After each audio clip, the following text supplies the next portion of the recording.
15 दिन कभी फिल्म में उलझा दो, फिर 15 दिन संता क्लाज में उलझा दो, फिर मतलब काम दिए हुए हैं देश के लोगों को। लेकिन हमारे प्रधानमंत्री जी एक दिन में 2-2 रोल करते हैं। जब वो संसद में आते हैं तो बहुत गंभीर हो जाते हैं, मास्क वास्क पहन के एक अनुशासित छात्र की तरह। मालूम पड़ता है बिल्कुल कोरोना से बचने के लिए सारे नियम कानूनों का पालन अगर कोई देश में कर रहा है तो मोदी जी कर रहे हैं। यूपी में विधानसभा चुनाव हुआ, नतीजे जनता के सामने आए। फिर 3 सीटों पर उपचुनाव भी हुआ, उसके भी नतीजे साफ हुए। अब बारी है निकाय चुनाव की, जिसका चुनावी रण तैयार हो रहा है। चुनाव से पहले राजनीति के महारथ पूरे उत्साह और विश्वास के साथ जीत का दावा कर रहे हैं। साथ ही विपक्ष पर जमकर कटाक्ष भी करते नहीं थक रहे हैं। जी हाँ, हम बात कर रहे हैं आम आदमी पार्टी की, जिसका जोश हाई है। आपको बता दें कि आम आदमी पार्टी उत्तर प्रदेश निकाय चुनाव में सभी सीटों पर लड़ेगी, जिसकी जानकारी मुरादाबाद पहुंचे आम आदमी पार्टी सांसद संजय सिंह ने दी। उधर मुरादाबाद में संजय सिंह ने सत्तारूढ़ भाजपा पर भी जमकर तंज कसा और कहा कि वो गंभीर मुद्दों से ध्यान हटाने के लिए फिल्म और डांस का मुद्दा लाती है। संजय सिंह ने ये बात फिल्म पठान को लेकर हो रहे विवाद के संदर्भ में कही। संजय ने कहा, बीजेपी ने रंगों को भी बांट दिया है। बीजेपी छोड़ देश का हर नागरिक भगवा रंग का सम्मान करता है। एक फिल्म में कौन क्या कपड़ा पहन के डांस कर रहा है उसकी तुम्हें चिंता है। चीन हमारी सीमाओं में घुसपैठ कर रहा है, उस पे तुम जवाब नहीं दोगे। महंगाई से लोग कराह रहे हैं, दूध दही छाछ सब महंगा हो गया, कैंसर की दवा तक महंगी हो गई, उस पे तुम जवाब नहीं दोगे। तुम्हारी चिंता सिर्फ एक फिल्म में कौन सा कपड़ा पहन के कौन डांस।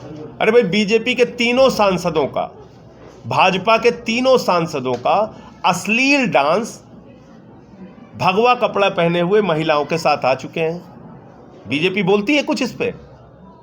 उनके एक पूर्व गृह राज्य मंत्री चिन्मयानंद जी हैं, भगवा कपड़ा पहनते हैं, उनका एक अश्लील वीडियो आया था। बीजेपी बोलती है उस पे कुछ? यही नहीं, राज्यसभा सांसद संजय सिंह ने कोरोना मुद्दे पर प्रधानमंत्री नरेंद्र मोदी पर जमकर हमला बोलते हुए कहा है कि वो एक फिल्म एक्टर की तरह एक ही दिन में 2-2 किरदार निभाने में लगे हुए हैं। जब वो संसद में होते हैं तो मास्क लगाकर एक अनुशासित बच्चे की तरह नजर आते हैं और शाम को एक शादी को पार्टी में बिना मास्क के दिखाई देते हैं। मैंने ये तो देखा था कि फिल्म के एक्टर को एक दिन में 2 रोल करना पड़ता है, कभी बाप का रोल, कभी बेटे का रोल, कभी इलाके के दबंग का रोल। लेकिन हमारे प्रधानमंत्री जी एक दिन में 2-2 रोल करते हैं।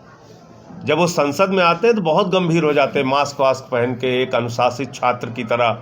मालूम पड़ता है बिल्कुल कोरोना से बचने के लिए सारे नियम कानूनों का पालन अगर कोई देश में कर रहा है तो मोदी जी कर रहे हैं। और शाम को क्या होता है, मास्क उतर जाता है, अपने बीजेपी के नेताओं के साथ पार्टी की शादी अटेंड करते हैं बिना मास्क के। संजय सिंह ने भाजपा को भगवा मुद्दे पर भी घेरा है। उन्होंने कहा कि देश के वास्तविक मुद्दों से ध्यान भटकाने के लिए भाजपा ये सब प्रोपेगेंडा कर रही है और जहां तक कि पठान फिल्म के विरोध की बात है, उसे फिल्म की नजर से देखना चाहिए। तो फिल्म को फिल्म के नजरिए से देखिए। अब कल को कोई कहेगा कि हरा कपड़ा पहन के क्यों डांस कर रहे हो, फिर कोई कहेगा कि साहब जो है वो सनी देओल का तो काला कपड़ा है, तो काला कपड़ा क्यों पहन रहे हो। ये सब कोई बात है? अरे कुछ तो अपनी बुद्धि को विकसित कीजिए भाई। फिल्म को फिल्म के नजरिए से देखिए, वो फिल्म है, फिल्म को फिल्म के नजरिए से देखिए। और जो महंगाई है, बेरोजगारी है, अशिक्षा है, स्वास्थ्य की बदहाली है, किसानों को उनके फसल का दाम नहीं मिल रहा है, मिड डे मील में बच्चों को खाने को नहीं मिलता, इस पे सब पे जवाब दीजिए। हाई कोर्ट में निकाय चुनाव से संबंधित सभी 93 याचिकाएं दायर की गई थी और इन सभी पर 27 दिसंबर को फैसला आना है। जब तक कोर्ट का फैसला नहीं आता तब तक निकाय चुनाव की अधिसूचना पर रोक लगी रहेगी। पंजाब केसरी टीवी के लिए मुरादाबाद से सागर रस्तोगी की रिपोर्ट।